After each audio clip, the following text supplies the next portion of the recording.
સુરેન્દ્રનગર જિલ્લા કોંગ્રેસમાં ફેરફાર કરવા કવાયત હાથ ધરવામાં આવી છે। એઆઈસીસીના ઓબ્ઝર્વર કુલદીપ રાઠોડ તેમજ પ્રદેશ કોંગ્રેસ નેતાઓએ સુરેન્દ્રનગરમાં ધામા નાખ્યા છે।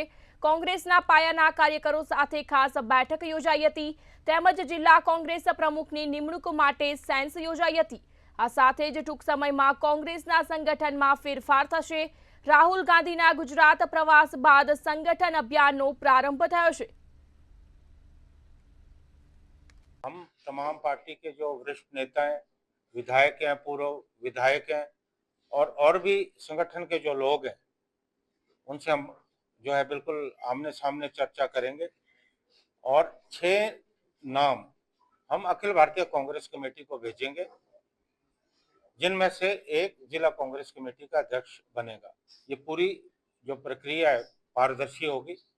इसके पीछे उद्देश्य ये है कि हम एक सही व्यक्ति को जिला कांग्रेस कमेटी का अध्यक्ष बनाए। જે સંગઠનની અંદર મોટા પાયે નવીનીકરણ સુધારણા એનો પાયલોટ પ્રોજેક્ટ ગુજરાતમાં થઈ રહ્યો છે અને તેના ભાગરૂપે સુરેન્દ્રનગર જિલ્લાના સંગઠનની અંદર તમામ કાર્યકર્તાઓ સાથે સંવાદ કરીને વિધાનસભા ક્ષેત્રના અમારા જે પદાધિકારીઓ છે તેની તમામ સાથે વાર્તાલાપ કરશે। અખિલ ભારતીય કોંગ્રેસ સમિતિના નિયુક્ત પ્રવેશક અને પ્રદેશ કોંગ્રેસના નિયુક્ત પ્રવેશક એમની 5 જણાની ટીમ સમગ્ર પ્રક્રિયાને 3 દિવસ માટે તમામ કાર્યકર્તાઓ સાથે સંવાદ કરીને અને આખરી ઓપ આપશે।